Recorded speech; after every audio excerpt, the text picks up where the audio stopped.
ಇನ್ನು ನೇಮಕಾತಿ ಹೋರಾಟದಿಂದ ರಾಜ್ಯ ಸರ್ಕಾರಕ್ಕೆ ತಲೆನೋವಾಗಿ ಹೋಗಿದೆ ಅಂತೆ. ಸಿದ್ದರಾಮಯ್ಯ ನೇತೃತ್ವದಲ್ಲಿ ಕ್ಯಾಬಿನೆಟ್ ಮೀಟಿಂಗ್ನಲ್ಲಿ ಚರ್ಚೆ ನಡೆಯುತ್ತೆ. ಗುರುವಾರ ಸಚಿವ ಸಂಪುಟ ಸಭೆಯಲ್ಲಿ ಮಹತ್ವದ ನಿರ್ಧಾರ ಆಗುವ ಸಾಧ್ಯತೆ ಇದೆ. ಸಂಬಂಧಪಟ್ಟ ಹಾಗೆ ನೇಮಕಾತಿ ಹೋರಾಟದಿಂದ ರಾಜ್ಯ ಸರ್ಕಾರಕ್ಕೆ ತಲೆನೋವಾಗಿ ಹೋಗಿದೆ. ಸಿದ್ದರಾಮಯ್ಯ ನೇತೃತ್ವದಲ್ಲಿ ಕ್ಯಾಬಿನೆಟ್ ಮೀಟಿಂಗ್ನಲ್ಲಿ ಚರ್ಚೆ ಆಗುವ ಸಾಧ್ಯತೆ ಇದೆ. ಗುರುವಾರ ಸಚಿವ ಸಂಪುಟ ಸಭೆಯಲ್ಲಿ ಮಹತ್ವದ ನಿರ್ಧಾರ ಕೈಗೊಳ್ಳಲಿದ್ದಾರೆ. ಕ್ಯಾಬಿನೆಟ್ ಮೀಟಿಂಗ್ನಲ್ಲಿ ನೇಮಕಾತಿ ವಿಚಾರಕ್ಕೆ ಚರ್ಚೆ ಸಾಧ್ಯತೆ ಇದೆ. ಆಗಲೇಬೇಕು, ಪಾಪ ಅಷ್ಟೊಂದು ಹೋರಾಟ ಮಾಡಿದ್ರೂ ಕೂಡ ನೀವು ಕ್ಯಾಬಿನೆಟ್ಲಿ ಇದ್ರ ಬಗ್ಗೆ ಚರ್ಚೆ ಮಾಡಲ್ಲ, ಅವರಿಗೆ ಉದ್ಯೋಗ ಕೊಡಲ್ಲ ಅಂದರೆ ವಿದ್ಯಾರ್ಥಿಗಳು ಇನ್ನೂ ಅತಿರೇಕಕ್ಕೆ ಹೋಗ್ತಾರೆ. ವಿದ್ಯಾರ್ಥಿಗಳನ್ನು ಎದುರುಹಾಕೊಳ್ಳೋದು ಅಷ್ಟು ಸುಲಭವಲ್ಲ. ನೇಮಕಾತಿ ವಿಳಂಬ ಆಗುತ್ತಿರುವುದಕ್ಕೆ ಕಾನೂನು ತೊಡಕುಗಳ ಬಗ್ಗೆ ಚರ್ಚೆ ಆಗುತ್ತೆ.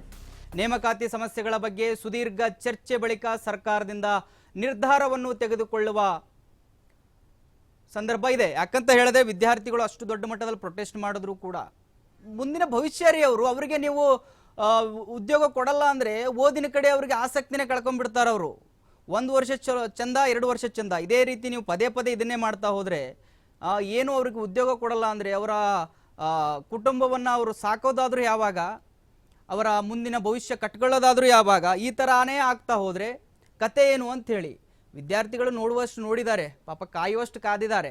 ಅವರ ತಾಳ್ಮೆಗೂ ಒಂದು ಮಿತಿ ಇದೆ. ಆ ಮಿತಿ ಮೀರಿದ ಮೇಲೆ ಅವ್ರು ಇನ್ನೂ ತಾಳ್ತಾರೆ ಅಂತ ಅನ್ಕೊಂಡ್ರೆ ಅದು ನಿಮ್ಮ ತಪ್ಪು. ಅವರು ತಾಳೋದು ಇಲ್ಲ. ನಿನ್ನೆ ಅವರು ಏನು ಮಾಡಬೇಕು ಅದನ್ನು ಮಾಡಿದ್ದಾರೆ. ಮುಂದಿನ ದಿನಗಳಲ್ಲಿ ಅವರಿಗೆ ಉದ್ಯೋಗವನ್ನು ಕೊಡುವ ಕೆಲಸ ಸರ್ಕಾರ ಮಾಡಬೇಕು. ಪಾಪ ಅನ್ಸತ್ರಿ, ಎಷ್ಟೋ ಜನ ಊರು ಬಿಟ್ಟು ಹೋಗ್ತಾರೆ ಧಾರವಾಡಕ್ಕೆ. 30 ವರ್ಷ 35 ವರ್ಷದವರೆಗೂ ಓದ್ತಾರೆ, ನಾನು ಇನ್ನೂ ಆಗಬೇಕು, ಸರ್ಕಾರಿ ನೌಕರಿನ ಪಡ್ಕೊಳ್ಬೇಕು ಅಂತ ಹೇಳಿ. ಕೊನೆವರೆಗೂ ನೀವು ಉದ್ಯೋಗನ ಬಿಡಲ್ಲ ಅಂದರೆ ಅವರಿಗೆ ಸರ್ಕಾರಿ ನೌಕರಿ ಆದರೆ ಯಾವಾಗ ಸಿಗುತ್ತೆ? ಅವರ ಕನಸಾದರೂ ಯಾವಾಗ ನನಸಾಗುತ್ತೆ? ಇದೇ ಮಾಡ್ತಾ ಹೋದರೆ ನೀವು ಆ ಸರ್ಕಾರದ ಮೇಲೆ ನೀವು ಧೋರಣೆ ಮಾಡ್ತೀರಿ. ಅವು ಆ BJP ಇದ್ದಾಗ ರಿಕ್ರೂಟ್ಮೆಂಟ್ ಮಾಡ್ಕೊಂಡಿಲ್ಲ, ನಮ್ಮ ತಪ್ಪಲ್ಲ ಅದು ಅಂತ ಹೇಳ್ತೀರಿ. ಇವಾಗ ನೋಡಿದ್ರೆ ಇವ್ರ ಮೇಲೆ ಹಾಕೋದು ಇದೇ ಆಗ್ತಾ ಹೋದ್ರಿ. ಅವ್ರ ಮೇಲೆ ಇವ್ರ ಆಪಾದನೆ, ಇವ್ರ ಮೇಲೆ ಅವ್ರ ಆಪಾದನೆ ಮಧ್ಯೆ ವಿದ್ಯಾರ್ಥಿಗಳು ಬಡವಾಗಿ ಹೋಗ್ತಾ ಇದ್ದಾರೆ. ರಾಜ್ಯದ ಜನ ಬಡವಾಗಿ ಹೋಗ್ತಾ ಇದೆ. ಯಾರಿಗೂ ಕಷ್ಟ ಆಗಲ್ಲ, ನಿಮಗೆ ಕಷ್ಟ ಆಗಲ್ಲ, ಆದರೆ ವಿದ್ಯಾರ್ಥಿಗಳಿಗೆ ಕಷ್ಟ ಆಗ್ತಾ ಇದೆ. ಇದರ ಬಗ್ಗೆ ಸರ್ಕಾರ ಸೂಕ್ತ ಕ್ರಮ ಕೈಗೊಂಡು ವಿದ್ಯಾರ್ಥಿಗಳಿಗೆ ಉದ್ಯೋಗ ಕೊಡಬೇಕು.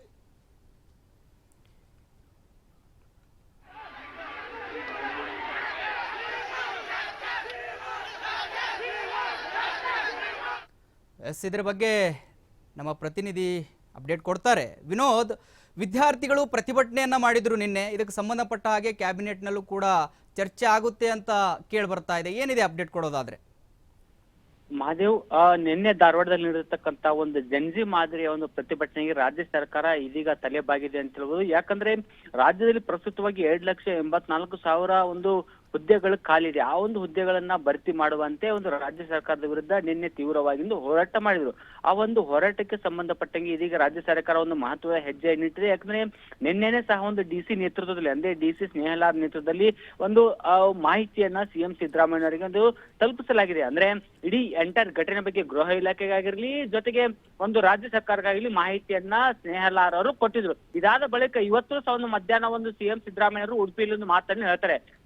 ನಾವು ಕಾಲಕ್ಕೆ ತಕ್ಕಂತೆ ಒಂದು ಹುದ್ದೆಗಳನ್ನ ಭರ್ತಿ ಮಾಡ್ಕೊಂತೀವಿ. ಈ ಬಗ್ಗೆ ಬಜೆಟ್ ನಲ್ಲಿ ನಾವು ಸಂಪೂರ್ಣವಾಗಿ ಒಂದು ಘೋಷಣೆಯನ್ನು ಮಾಡ್ತೀವಿ. ಸೊ ಹಾಗಾಗಿ ಯಾವುದೇ ರೀತಿ ಒಂದು ಹೋರಾಟಗಾರ ಆಗಲಿ, ಜೊತೆಗೆ ಉದ್ಯೋಗ ಆಕಾಂಕ್ಷಿಗಳು ದುಡುಕಬೇಡಿ ಅನ್ನೋ ಕಿವಿ ಮಾತನ್ನು CM ಸಿದ್ದರಾಮಯ್ಯ ಅವರು ಇವತ್ತು ಮಧ್ಯಾಹ್ನದ ಒಂದು ಪತ್ರಿಕಾ ಬೈಟ್ನಲ್ಲಿ ಹೇಳಿದ್ರು. ಅದಾದ ಬಳಿಕ ಮತ್ತೆ ಸಂಜೆ ಒಂದು ನಿರ್ಧಾರವನ್ನು ಮಾಡ್ತಾರೆ. ಏನೋ ನಿರ್ಧಾರ ಅಂದ್ರೆ ನಾಳೆ ನಡೆಯಲಿರ್ತಕ್ಕಂಥ ಒಂದು ಕ್ಯಾಬಿನೆಟ್ ನಲ್ಲಿ ಸಚಿವ ಸಂಪುಟ ಸಭೆಯಲ್ಲಿ ಈ ವಿಚಾರವಾಗಿ ಸಂಪೂರ್ಣವಾಗಿ ಒಂದು ಚರ್ಚೆ ಆಗುತ್ತೆ. ಅಂದ್ರೆ ನಾಳೆ ಸಂಜೆ 6:15ಗೆ ವಿಧಾನಸೌಧದಲ್ಲಿ ಈ ಒಂದು ಕ್ಯಾಬಿನೆಟ್ ಸಭೆ ಇದೆ. ಕ್ಯಾಬಿನೆಟ್ ಸಭೆಯಲ್ಲಿ ಕೆಲವೊಂದಿಷ್ಟು ಅಜೆಂಡಾಗಳು ಇದಾವೆ. ಕೇವಲ ಇದೊಂದೇ ಅಜೆಂಡಾ ಅಲ್ಲ, ಒಂದು ಬಜೆಟ್ ವಿಚಾರ ಬಗ್ಗೆನೂ ಅಜೆಂಡಾಗಳಿದಾವೆ. ಜೊತೆಗೆ ಈ ವಿಚಾರವನ್ನ ಪ್ರಮುಖ ಅಜೆಂಡಾವಾಗಿ ಇಟ್ಟುಕೊಂಡು ಚರ್ಚೆಯನ್ನ ನಾಳೆ ಕ್ಯಾಬಿನೆಟ್ ನಲ್ಲಿ ಚರ್ಚೆ ಆಗುತ್ತೆ. ಪ್ರಮುಖವಾಗಿ ಇಲ್ಲಿ ನಾಳೆಯ ಯಾವ ರೀತಿ ಚರ್ಚೆ ಆಗುತ್ತೆ ಅಂದ್ರೆ, ಒಂದು ಈಗಾಗಲೇ ಒಳ ಮೀಸಲಾತಿ ಇರತಕ್ಕಂತ ಕಾರಣದಿಂದ ಕಾನೂನು ತೊಡಕಾಗಿದೆ. ಆ ಒಂದು ಕಾನೂನು ತೊಡಕನ್ನು ಯಾವ ತರ ನಾವು ಬಿಡಿಸಬೇಕು, ಜೊತೆಗೆ ಒಳ ಮೀಸಲಾತಿ ಕೋರ್ಟ್ ಅಲ್ಲಿ ಕೇಸ್ ಇದೆ, ಅದಕ್ಕೆ ನಮ್ಮ ಹೋರಾಟ ಯಾವ ತರ ಇರಬೇಕು, ಜೊತೆಗೆ ಅದಕ್ಕೆ ಹೋರಾಟಕ್ಕೆ ನಮ್ಗೆ ಧಕ್ಕೆ ಆಗದಂತೆ, ನ್ಯಾಯಾಲಯ ಇರತಕ್ಕಂಥ ವಿಚಾರಕ್ಕೆ ಧಕ್ಕೆ ಆಗದಂತೆ, ರಾಜ್ಯ ಸರ್ಕಾರಕ್ಕೆ ಹಿನ್ನಡೆ ಆಗದಂತೆ ನಾವು ನೇಮಕಾತಿ ಪ್ರಕ್ರಿಯೆಯನ್ನು ಆರಂಭ ಮಾಡಬೇಕು.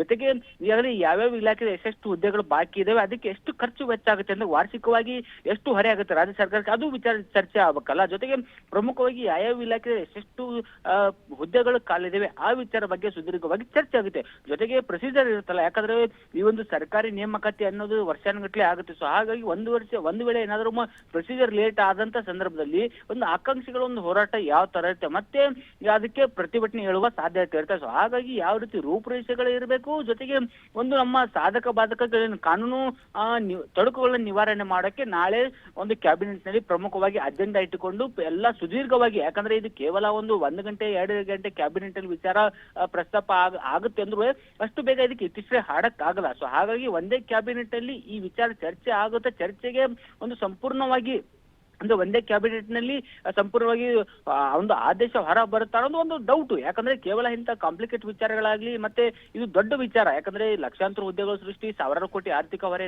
ರಾಜ್ಯ ಸರ್ಕಾರಕ್ಕಾಗುತ್ತೆ. ಸೊ ಹಾಗಾಗಿ ರಾಜ್ಯ ಸರ್ಕಾರ ಕೇವಲ ಒಂದೇ ಕ್ಯಾಬಿನೆಟ್ ಈ ವಿಚಾರವನ್ನು ನಿರ್ಣಯ ಮಾಡಲ್ಲ, ಮತ್ತೆ ಇನ್ನೊಂದೆರಡು ಕ್ಯಾಬಿನೆಟ್ ಅಲ್ಲಿ ಇದ್ರ ಬಗ್ಗೆ ಚರ್ಚೆ ಆಗುವ ಸಾಧ್ಯತೆಗಳಿದೆ. ಜೊತೆಗೆ ಕ್ಯಾಬಿನೆಟ್ ಉಪ ಸಮಿತಿ ಏನಿದೆ ಆ ಒಂದು ಕ್ಯಾಬಿನೆಟ್ ಉಪ ಸಮಿತಿಗೆ ಮತ್ತೊಬ್ಬರ ತಜ್ಞರ ನೇಮಕ ಮಾಡಿ ಒಂದು ಸಾಧಕ ಬಾಧಕಗಳನ್ನು ಅಂದ್ರೆ ಸಾಧಕ ಬಾಧಕಗಳು ಚರ್ಚೆ ಮಾಡಿ ಒಂದು ಅಧ್ಯಯನ ಮಾಡಿ ವರದಿ ನೀಡುವಂತೆ ಸೂಚನೆ ನೀಡುವ, ಜೊತೆಗೆ ಆ ಒಂದು ಕಮಿಟಿಗೆ ಒಂದು ಶಿಫಾರಸು ಮಾಡುವ ಸಾಧ್ಯತೆಗಳು ಇರುತ್ತೆ. ಸೊ ಹಾಗಾಗಿ ಎಲ್ಲ ಉದ್ಯೋಗಾಕಾಂಕ್ಷಿಗಳ ಚಿತ್ತ ನಾಳೆ ನಡ್ತಕ್ಕಂತ ಒಂದು ಕ್ಯಾಬಿನೆಟ್ ನತ್ತ. ಸೊ ಹಾಗಾಗಿ ಕ್ಯಾಬಿನೆಟ್ ಯಾವ ತರ ಡಿಸಿಷನ್ ತಗೊಳುತ್ತೆ, ಜೊತೆಗೆ ಒಂದೇ ಕ್ಯಾಬಿನೆಟ್ ಅಲ್ಲಿ ಆಗುತ್ತಾ ಅಥವಾ ಮುಂದೆ ಇನ್ನೊಂದು 2-3 ಕ್ಯಾಬಿನೆಟ್ ಮೀಟಿಂಗ್ ಅಲ್ಲಿ ಈ ವಿಚಾರ ಬಗ್ಗೆ ಸಂಪೂರ್ಣವಾಗಿ ಕೂಲಂಕುಷವಾಗಿ ಚರ್ಚೆ ಆಗುತ್ತಾ ಅನ್ನೋದು ಕಾದ್ ನೋಡ್ಬೇಕಿದೆ Mahadev. Okay Vinod, thank you ನಿಮ್ಮೆಲ್ಲ ಮಾಹಿತಿಗಾಗಿ.